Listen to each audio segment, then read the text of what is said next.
all the names for God. A BA stands in the doorway of my room and says, I want to see my parents. Will you come with me? I don't answer at first. I meet her gaze in the mirror but keep wrapping my skirt. Abike's parents have moved to Abuja. My family is also in Abuja now. She knows this. Though I have called them and written letters, I haven't seen my family since Abike and I were captured 8 years ago when we were just 16. She knows this also. It is not a small favor to ask. I finish dressing. All right, I say. We hitchhike for 2 days, take a bus once we reach Karu. On Friday at dusk, when the National Mosque is just lighting up against the sky, we arrive in the city. I haven't been to Abuja since I was a child, maybe 9 or 10 years old, when I came here on a weekend trip with my parents. I peer from the window of the bus at the towering buildings, the sheer volume of people. Let's have a night out, I say. We'll do our visiting tomorrow. Sure, says Abike. Her relief tells on her shoulders. Where do we start? We start at the Hilton. We are still in our country clothes, the same warm clothes we garden and market and fetch water in, and small ridges of dried mud fall from our shoes onto the polished floor of the lobby as we enter. Do you want to do it, or should I? Abike says. As you like, I tell her. She nods and heads to the reception desk. The man working the counter is wearing a black suit and a crisp white shirt and has the haughtiness so common among people who serve the rich for a living, as if they are superior just from being near other people's money. From across the room, he has been scowling at us with our dirty, rumpled clothes, but when Abike approaches and leans toward him, he becomes nervous. We'd like to check in, she says in English. The name is Okonkwo. He searches the computer for a moment.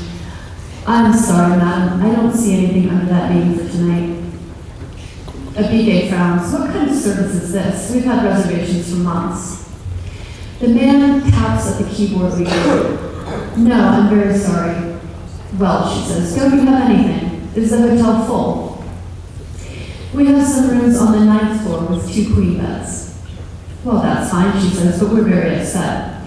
You should let us have it for free. A family of white tourists has stepped into line behind us. A fat mother and father and 2 skinny teenage girls wearing torn jeans and pouts. The receptionist shifts uncomfortably from foot to foot and looks away, but Abike snaps her fingers and he turns back to her. One of the teenagers giggles, but the man shows no sign that he's heard her. He is eyeing Abike as though she is a dog and he is a cornered rat. I've seen this face many times before on many men. This man is used to difficult people, rich people, demanding foreigners.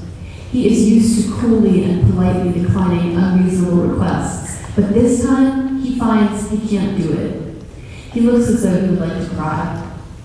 Abike taps her finger slowly against the stone counter, and for a moment, even I believe I can hear the click of manicured nails, though I'm looking at the blunt tips of her fingers. She's very good. I can't, he pleads. I'm not allowed to give rooms for free. Really. Abike's displeasure rolls out in waves. She sets one fingertip lightly on the cuff of his suit and he flinches. Another employee comes to ask him a question, but he doesn't seem to hear her. We would really like that room, Abike says, and lets the silence accumulate between the two of them like a growing weight. Well, it's our mistake, the man says at last. He puts 2 key cards in a paper sleeve and hands them to Abike. Thank you, she says. She smiles at him and he smiles back idiotically. His relief is overwhelming him. He's so grateful that he has been able to give her what she wants. He nods his head eagerly and she turns to me and picks up her duffel. The tourist family stares at us as if we are museum exhibits, and Abike's eyes are laughing as we head to the elevator. And I'll stop there for now. Tell us a little bit about why you picked that excerpt. Partly because I think that is some of these stories, it takes a little while to get into the world of the story, but that one I think just kind of gets right to the heart of it from the very beginning. So I like it for a short reading. That's great. If you can, when did you first think, I want to be a professional writer, and what made you think it? I think I actually came to that pretty late, probably not until after I finished college. I always loved to read, and I was so into reading that I think I thought of writers the way that most people think of pop stars. But for some reason, I never thought I could be that person. It was just like they were in some other class away somewhere, and it never occurred to me that that was something you could do as a job. But I always wrote here and there, and then my senior year of college I took 2 really great fiction classes, and I decided I wanted to just continue with that.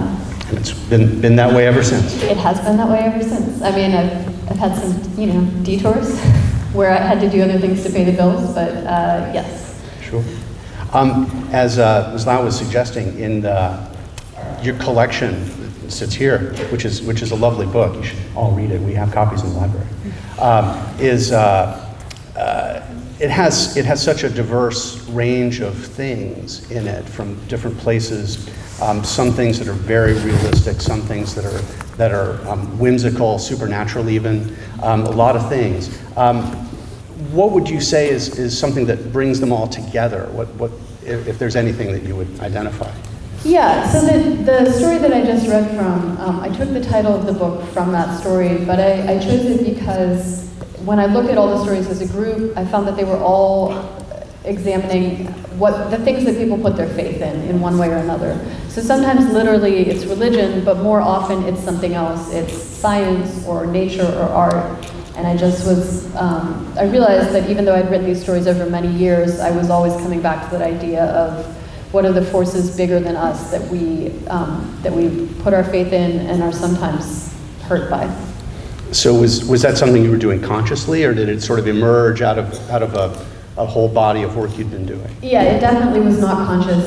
When the book was finished and I was ready to try to sell it to a publisher, my agent had suggested to me that I should try to write an introduction for the book, explaining what the book was about. That wouldn't necessarily go in the book, that would be helpful in explaining to publishers why they might be interested in it. And so to do that, I had to try to find a unifying theme. And I didn't think there was a unifying theme, but once I looked at the stories as a group, I realized there was this one thread that ran through everything. And since some of the stories are about loss as well, and poignant loss, that idea of faith is interesting. Absolutely, and sometimes that faith is warranted or is borne out, but I think just as often in this book, people's faith in something betrays them in some way, and that balancing act was very interesting to me. You're a native Pittsburgher. I am.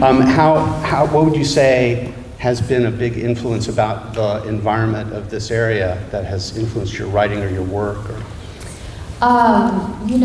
Being a writer is not a wealthy occupation, and so the fact that Pittsburgh is a very affordable city is actually incredibly important when you're an artist. So the fact that you can, that you can afford an apartment and you can maybe work a job that doesn't pay that much but that still leaves you time to write is extremely important, and you don't get that in Boston or New York City, or certainly not in San Francisco. So I think that actually has been a real asset. And then because of that, Pittsburgh has a pretty thriving artistic community.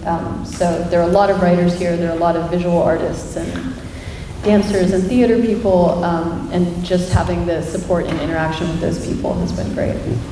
Any limitations you would see being a local?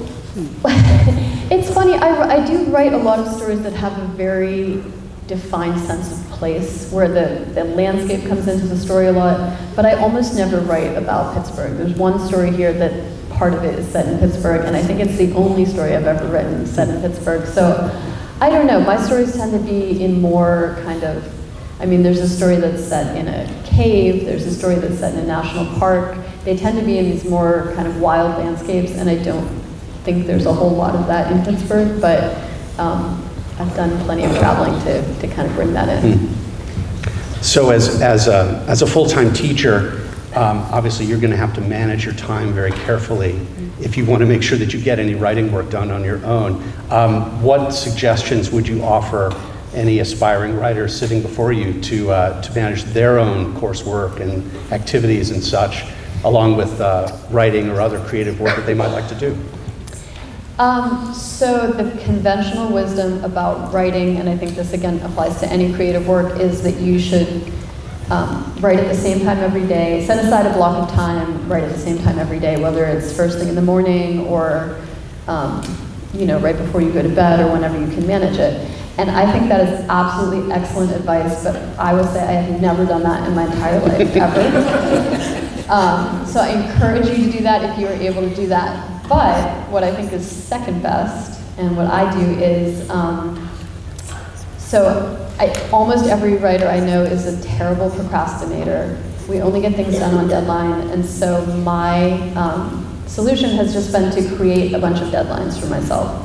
So I'm in a couple of writing groups, and that means we all share work with each other, and so once you've told 8 other people that you are going to send them something on Friday night, you pretty much have to do it, whether you feel like that piece is ready or good, or you don't have time to do it, but somehow you're going to find the time to do it.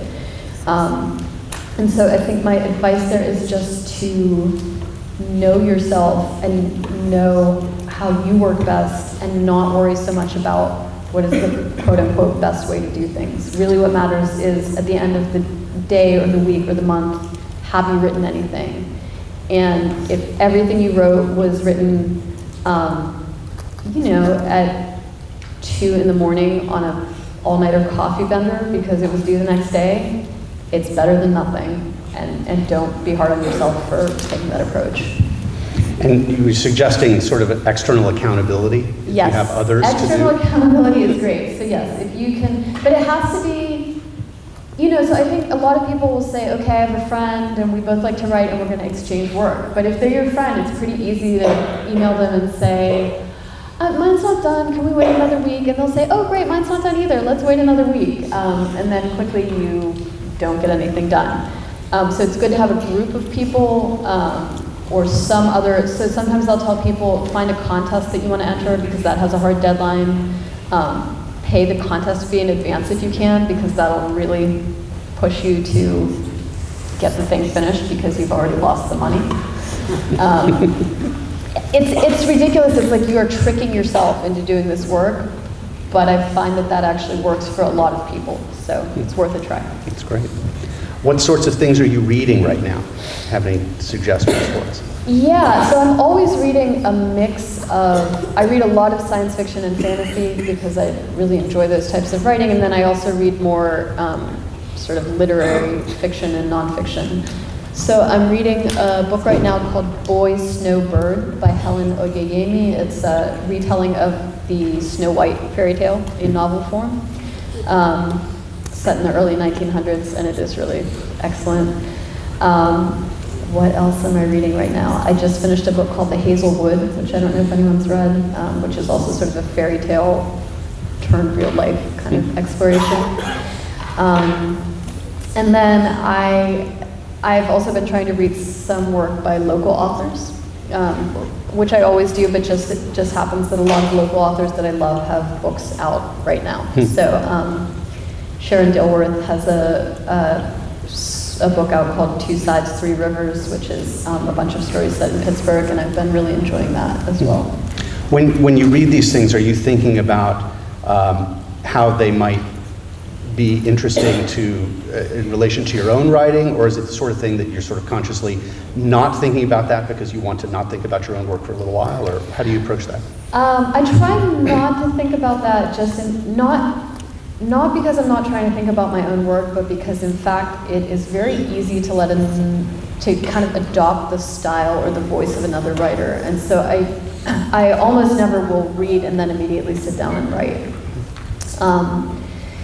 Because I like to give my mind a little time to clear. But I do think everything I read, I'm learning something from it. So I would say the other book I'm reading right now is The Hate You Give, which I don't know if anyone's read that one, but it's just so completely, it's completely realistic, very grounded in current events, completely different from what I myself write. But I know I will still take things away from that book that have to do with how to structure a story or how to create character that will be useful to me in the long term. We have just a few minutes. If anyone has any questions that you might like to ask, we have a moment or two. Yeah. In that very short excerpt that you read, you took us to someplace very far away and even got into the prejudices that existed there. How did you learn about that? Oh, so that story is set in Nigeria, and it is the one that's about the girls who have been kidnapped by Boko Haram. So I started thinking about that story. It was the 1-year anniversary of the Chibok schoolgirl kidnapping, and there was an article about that in the New York Times that I was reading that just, I don't know, got me thinking about what happened to those girls after they went home. So I read a lot of articles about Boko Haram, about the young women who have returned home. I read a lot of interviews with them. And then I also started reading things like people's blogs of people who live in Nigeria, Nigerian citizens, just to get a sense more of what is day-to-day life like there, which you don't get as much from the more formal articles. So yeah, it was just a mix of different sources that I wanted to bring in. But then there's also always that imaginative component too, where you have to, at some point, step away from the research and just be willing to kind of run with it.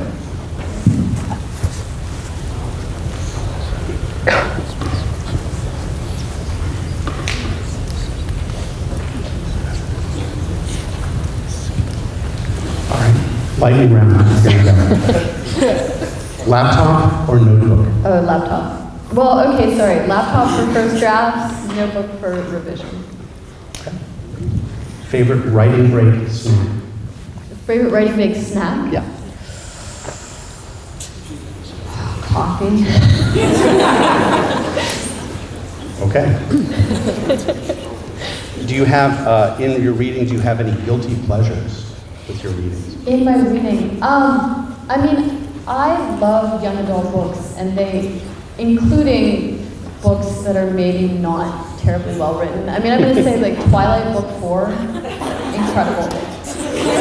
So bonkers and off the wall that I was simultaneously laughing and crying. So definite guilty pleasure there. Mountains or seashore? Mountains, for sure. For sure. Yeah. I'm a big backcountry. I do a lot of backcountry hiking, so. There you go. And so I can predict a city or country. Okay. I love the country, but obviously I have chosen to live in the city, so there's some fundamental divide in my soul there somewhere. As with us all, I'm sure. Let's thank Anjali Sachdeva for coming today.